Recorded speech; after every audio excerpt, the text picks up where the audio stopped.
All right, let's talk some predictions for the Rings of Power season 1 finale. We've only got 8 episodes in this massively expensive and deeply underwhelming fantasy series, based loosely on the works of J.R.R. Tolkien. So far, remarkably little has happened, and yet giant cataclysmic events have taken place. As far as like character progression, there's been almost none. There's been a series of mystery boxes, some of which have been opened, some of which remain closed. And there has been an epic battle between villagers and orcs and a handful of Númenóreans. And Mordor was created using a key, a dam, and a PowerPoint presentation. So, I forgot the Balrog was woken up by a leaf. So, it's almost like a joke in there, like tell the Balrog to make like a tree and leave his slumber. Yeah. But in terms of character progression, Galadriel hasn't really learned any lessons. She hasn't really grown as a character. Elrond and Durin's relationship has gone from authentic and genuine feeling to maudlin and melodramatic, especially with this whole contrived mithril nonsense. And the Númenóreans are just terrible. We literally had a scene in the last episode where Galadriel, Bronwyn, and Muriel are all standing around talking, and when they look for where Elendil is, he's standing over to the side, like blubbering to himself, which was really quite something. Gotta take Elendil down a notch there. We've had a lot of fake outs, a lot of switcheroos. It's just been a hell of a season. You could show this to a writing class and kind of help them along to see like what not to do when writing a script or a story or a screenplay. So what's going to happen next? Well, in the last episode, Nori, Sleepy, Goofy, and Dumbo all left the caravan to go find the stranger who they had kicked out for doing the magic they'd asked him to do. And then one of their idiot children almost got hit by a falling branch. And so that was his fault, apparently. They've gone to find him to warn him about these, the sort of weird cultist witches that are looking for him, apparently, who burned their caravan down. We also have Galadriel and Halbrand, who are riding off to find elvish healing, presumably to go ride to Lindon or something, or Eregion, because the wound that apparently is not so bad because you can ride a horse is bad enough that you can't get it healed by the healer that's right there, who is such a good healer that she can heal herself, like literally overnight. She's like a troll with regenerations, like powers or something. Maybe that's it. Maybe Bronwyn is actually a troll. Everyone's been asking who's Sauron. Maybe we should be asking who's the troll. In Troll Hunters on Netflix, there's those trolls that are like half trolls and they can disguise themselves as humans. So that's actually a pretty good show. It's not perfect, but it's pretty good. Anyways, okay, so Galadriel and Halbrand are riding one way. Presumably, the Harfoots are heading in the opposite direction. We know they're close to the mountain, the Mount Doom explosion because of the burned out area they were in. So they'll probably run into each other, right? And in the trailer, we hear one of those cultists saying, "You are our Lord Sauron. We are evil." And I think that's another. They're trying to make you think that they're talking to the stranger, but probably somehow when these groups all run into each other, Halbrand and the cultists meet up, and that's them talking to him, telling him that he's Sauron. Because I'm still thinking that it's Halbrand and Sauron. And they're going to reveal this in the finale, and it's going to be like another... It's probably going to be like this, though. Instead of actually saying it on the screen, like in the end, they're just going to have the word Halbrand, and then it's going to fade, and the word Sauron will appear. Because that's great storytelling. Right there. Anyways, so yeah, they'll run into each other, and then I think for whatever reason, Elendil, or sorry, Halbrand and Galadriel will make it to a region where they'll meet up with Elrond and Celebrimbor, and we'll get the first ring sighting. Like they'll talk about the rings, or Halbrand and Celebrimbor will be introduced, and there'll be some sort of like, he'll talk about they'll forge stuff together. They'll forge a bond between elves and men.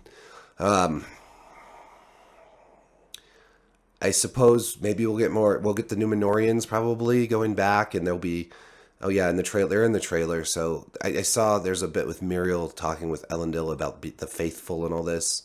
They haven't really established that yet. Like one of the problems with the Numenorian storyline is that, over the course of Numenor's history, there are the people who remain faithful to the elves, and then there are the people who sort of turn to Morgoth or whatever, that get corrupted by Sauron. But we're not really there. They haven't really done a good job of establishing what sort of is going on with the Numenorians and their lust for immortality. So having not established that, even just referencing like the faithful and all this stuff, it just feels really out of place. Like so far, the Numenorian storyline just seems like a jumbled mess. So I have no idea what's going to go on there, but maybe Farazan will, I can't say names right now, will make a move against Muriel. I don't know, something's got to happen, right? We'll probably figure out just how Beric the horse fights his way through all the orc armies and rescues Isildur from Adar. And there'll be some kind of showdown in the mines of Moria, or the Khazad-dûm, between the dwarves, and I don't know what's going to happen there. That whole thing is just such a clusterfuck. I just have no idea what to expect from it. Maybe Disa will kill Durin the Third in his sleep or something. We'll get a Lady Macbeth thing going on, and Durin will become king, and then he'll see the ghost of Banquo, and he'll go crazy, and out damn spot, Disa walking around trying to get the blood off her hands and all that. It's funny though, when I was talking about House of the Dragon recently, I compared it to King Lear. But that's a show that you actually can compare to Shakespeare. But Rings of Power, I would never. I would only jokingly do so, because you can't even compare Rings of Power to Tolkien, let alone Shakespeare. There's so little Tolkien in this. It's like those fake fruit juices that don't actually have any fruit in them. That's what Rings of Power is. It's just synthetic flavors, and sugar. And it's nothing, when you taste a fresh squeezed orange juice made from real oranges, and then you taste like one of those really, really like generic synthetic orange juices, that's Rings of Power compared to Tolkien. I don't know. I honestly, I don't really know how to predict anything beyond that. Like, I think it's going to be a real big letdown. I think it may even be the worst episode yet, because it seems that every episode gets worse. I'm curious what your predictions are. I know I've seen similar things to what I've been thinking, and people I've talked to have had similar thoughts. So I don't think anything I've said here is original or unique, but I thought we could get a conversation started, and maybe other people have more interesting thoughts. Are there any? I don't know. I don't think we'll figure out who the stranger is yet.